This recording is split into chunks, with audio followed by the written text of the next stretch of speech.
వ్యవస్థలను, ప్రజాస్వామ్యాన్ని ఏం చేద్దాం అనుకుంటున్నారో నాకైతే ఒక ముక్క అర్థం కాదు.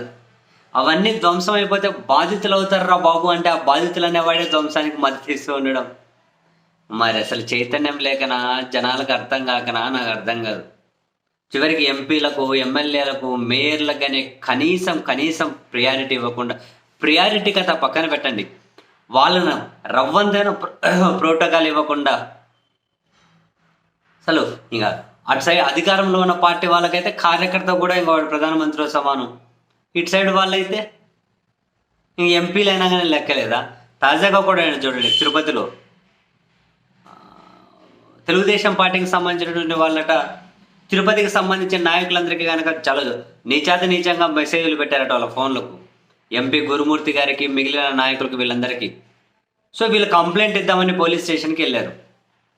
ఎంపీ గురుమూర్తి గారు, తిరుపతి మేయర్ గారు,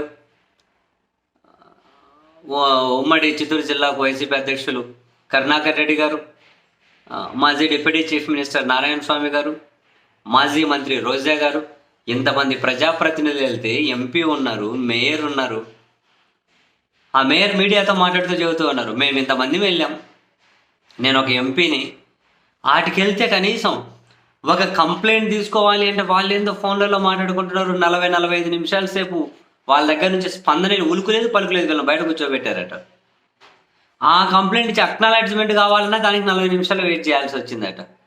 మేము ఎంపీలమా, ఈమె మేయరా, అసలు ఈయన డిప్యూటీ చీఫ్ మినిస్టర్ మాజీనా, ఈమె మాజీ మంత్రినా, ఈయన మాజీ ఎమ్మెల్యే ఉమ్మడి జిల్లాకు మాకు ఆ పార్టీ అధ్యక్షుడు, ఇంత దారుణమా, ఇదేం రెస్పాన్సు, మాకు ఆశ్చర్యం అనిపిస్తుంది.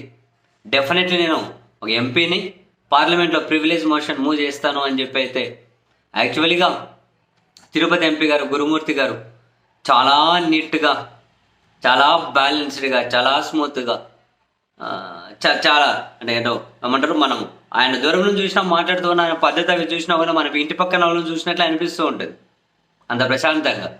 ఆయన ఏకంగా ప్రివిలేజ్ మోషన్ మూవ్ చేయాల్సి వస్తుంది పార్లమెంట్లో అని అంటే ఇంకా వీళ్ళ ప్రవర్తన ఎట్లా ఉందో మనం ఒక మెజర్ చేసుకోవచ్చేమో అనిపించింది నాకు. ఆయన చాలా ప్రశాంతంగా మాట్లాడతారు, చాలా బ్యాలెన్స్డ్గా, చాలా పద్ధతిగా మాట్లాడుతూ ఉంటారు తిరుపతి ఎంపీ గారు. ఆయన ఇంకా ప్రివిలేజ్ మోషన్ మూవ్ చేస్తాను, పోలీసులు జాగ్రత్త అని చెప్పి అనేంతవరకు పరిస్థితి వచ్చిందంటే ఇంకా మనం ఏం మాట్లాడుకోవాలి? ఎందుకు వ్యవస్థలను ఇంత ధ్వంసం చేస్తూ ఉన్నారు?